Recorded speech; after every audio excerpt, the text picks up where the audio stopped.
Hi there, my name is Ashley, and today I want to talk about basically should I live in a car or should I live in a small village or town here in Europe. I want to address that if you from the US is a bit different than our reality in Europe. I know, and I have a few American friends, so I know for a fact that if you live in a small town, many times you need to drive by, and you should have a car, and you need to drive by to the supermarket, and sometimes it takes 2 to 3 hours to go there and come back.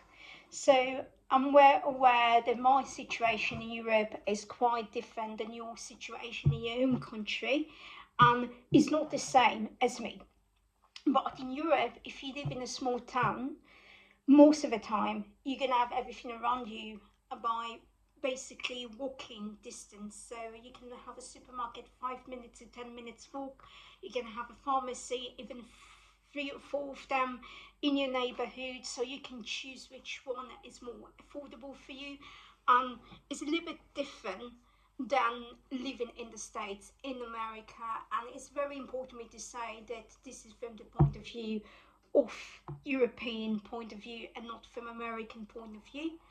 So in 2020 in Italy, we have, like you probably know, you heard about this, most of people heard about this.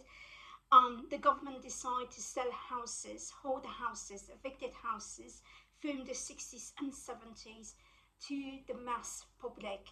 And they have a scheme called €1, one home, and it was very popular 6 years ago. A lot of people came, even Americans came, especially to Italy, to try to buy one of those old houses. But a lot of people didn't know that old houses that was on the scheme was old houses that was, left it in the 60s and the 70s after earthquake. They was in the area, and back in the day, the insurance money was much higher, and so people, instead of just renovated, fixed the old home, they just left it abandoned, and they got a new house with the money they got from the insurance company. For the past 30 years, since the 90s, lots of people who grew up in small villages and towns in Italy decided they don't want to live there anymore for many reasons. From employment reason, much better job in the city, much pay, much opportunity.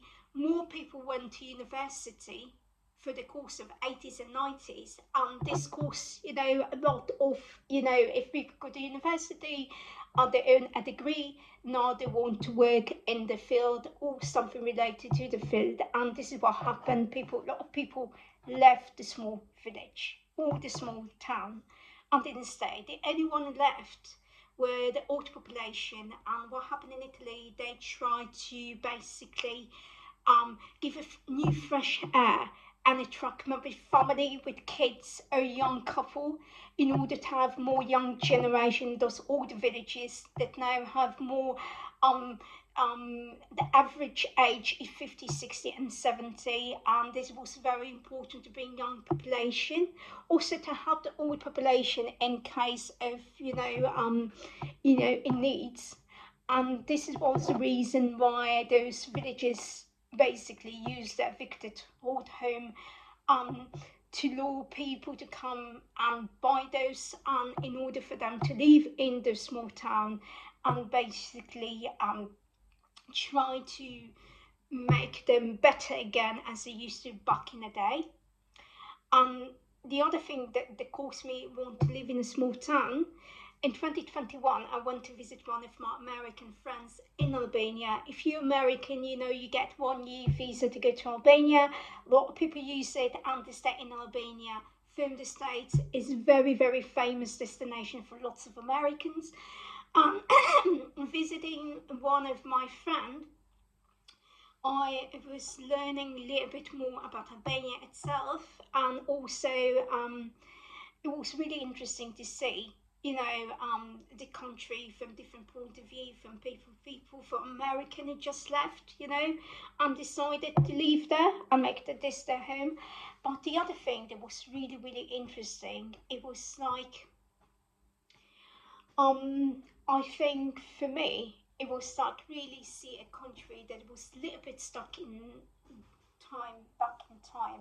It was really like lots of stuff in Albania still stuck in the 70s and 80s. And it's really, really interesting, the infrastructure, old building, lots of this.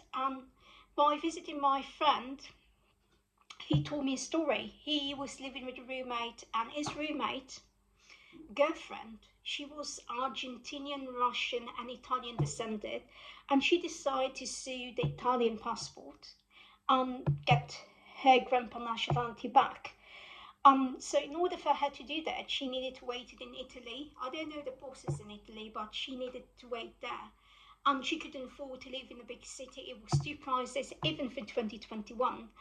But she could afford to live in a small village for 250 euros, including everything by herself. And it was really, really intriguing me that, not big cities, small villages or small towns can still be affordable, and you can still rent by yourself and not with roommates. So what I didn't like about the big cities and what's going on in a big city, in a major city in Europe, nowadays you have lots of something called a split out apartment, which basically somebody took a flimsy wall and installed it between two rooms. You can hear your roommate, literally everything.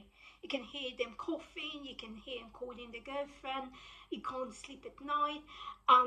I remember living in a city, and it was like really literally a house that was for two roommates or three roommates, now divided, and now it's good for five roommates, which was very, very, very uncomfortable. And on top of that, you pay a lot of money to live there. So I I started to investigate this kind of like small village, prices. And in 2021, I've been able to find a two-bedroom, like 5 minutes from the beach, for 350 euros, including everything, in Croatia, which was like amazing. I had everything in my flat. I had a kitchen with everything I needed. I had like, bathroom, really big one with warm water and everything. But it was not a big city, but it was like more micro city, small city. But we had everything, like literally from cash point to withdraw your money to supermarket to pharmacies, even a bar next to my house. Like if I want to go on Friday night and I don't want to be at home, we have like social. And this is the first time that I was like really intrigued by, small village cities you can live in. So now I'm going to ask the other question: why not living in a car right now? So if you can afford to buy an RV that already is ready, this means you have a kitchen, you have everything installed, it's great, you can do it. But the oil prices now is going up. So if you have a friend and they have a parking lot and you can park them every night and be there and not paying, for a campsite, and no trying to find a place to sleep on the side of the road, and no need to cycle every night to find a safe place for you to sleep. Car can be an amazing thing to sleep in and do things and have your mobile home. But with the oil crisis, and don't forget, when you live in a car, you need to pay insurance. If you live in a small village, your price is fixed. It's fixed, and this is it. You don't pay extra. But if your insurance go up, and the the gas in the petrol station go up, and everything go up, it means that it is not worth anymore to sleep in a car. And I think for nowadays, we have lots of places where people can live that are not car. But again, if you're in the States, you in America, your story is really, really different. And you have no choice maybe to choose this kind of thing. But if I calculate everything and I ask myself, okay, I'm willing to go and sleep in an RV and buy an RV and everything, and I'm ready to go to sleep in one of those because I'm really intrigued about life on the road and everything. And I start to run the numbers because this is the most important. So insurance for this kind of vehicle gonna cost around £200 more or less, and this is the only insurance. On top of it, anything else, like, going and visiting petrol station, also fixing your car in case of any problem, that arose over the time, it's going to be very, very difficult. So this is something to take in consideration. So you're going to have lots of oopsies on the way. But if you live in a country that a small town is very far from your grocery, for your pharmacy, from medical help, from all of it, sometimes this is the right thing for you to do, especially if your country is very, very expensive. If you live in a country that everything is expensive, even the small village, even the small town, even the remote area is very expensive, absolutely sleeping in a car gonna be the right thing for you financially to save money. But if you live in an area, you can find a place somewhere remotely, somewhere in the woods, somewhere, between cities is amazing. Like for me coming here, it took me 8 hours to come from the big city to the north of the country that I'm in. And it was lovely. When I saw the scenery by the train, it was like huge land, empty land. Some people have one or two houses in a empty plot. And it was like, oh my God, we have enough space for everybody. It's only about, of course, not everybody can buy a land, including me.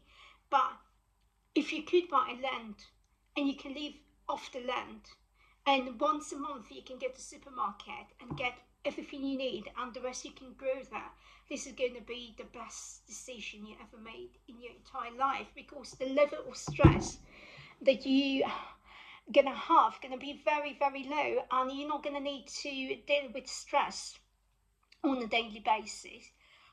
Also, if you can work from home, so not commuting, staying at home, grow your own food, and share the food with a neighbour and trade with a neighbour. So if your neighbour able to give you eggs, you can give them bread, and so and so. And I think this is like the dream life if I could have it. But at the moment, I'm not there yet, not financially, and not even physically. So I was still waiting the car. This is my dream to sleep in RV, to experience it. I know it's not easy.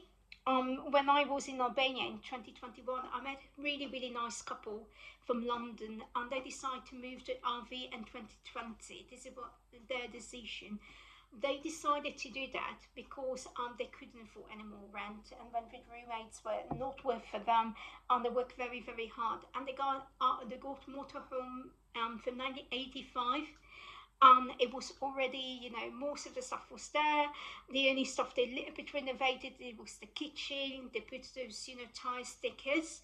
Also, they got those panels, solar panels, so they can save money on electricity.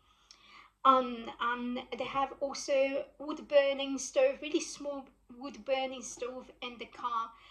The only thing that was really, really for them challenging, they didn't have a toilet, proper toilet, so they need to do it in the nature. So this what made them, maybe go to a country that a little bit warm in the winter, and not a country that are -20 or -10. They explained to me a little bit about their life, the challenges with the shower and the challenge with the toilet. But the rest of the home was really, really, really lovely. And basically the park everywhere. But back in the day, they didn't have the oil crisis, so they didn't have to, make a statement. But it was really, really interesting. They let me go inside the RV and really like look at it and see what it is. Um, and basically have an experience. They answered all my questions. They were so kind and so lovely. They even in the end gave me their email address and say if you have any question about buying an RV in England or I know what to do, you can always ask us. We're here. We can be happy to share our experience with doing that. But it was really, really interesting. And she was working, she was teaching English because they needed at least £600 a month for them to live on. So they couldn't literally quit work. they need to work in a way to have a little bit of money, to have food, to pay for, for everything, for traveling costs, because they were moving from place to place. And they taught me that even because they came from England, they need to take the ferry. The ferry from England to Europe was very expensive, and you need to have all your paperwork done before, and everything needs to be done. So, in order to go on a ferry, this is not an easy way of living life, and they need to get like a special sticker. They say GB, Great Britain, on the car, so people know they're from England and they're parking. Um, Also, Brexit, it was really bad for them because Brexit was one of the challenges. They're not allowed to stay more than 90 days every 6 months. And this was really challenging for them to do it in the right way and in a way they could afford. So now I can ask you, if you live in your car, can you share in a comment how much you pay for utilities in your car, for a petrol station, and where do you park? And what are the challenges you're facing in your area? If you decide to move to a small village in Europe, please share in a comment below what made you do that, how is your life, do you have everything around you, or do you need to drive, or do you have like once a day, twice a day, a bus so you can go to the nearest city to buy all your supply? Um, and what do you think about, living in a small town or micro town, even small village, in order to save money and stay in cities? So I'm going to be more than happy to hear from you, and I hope to see you in the next video. Enjoy your day.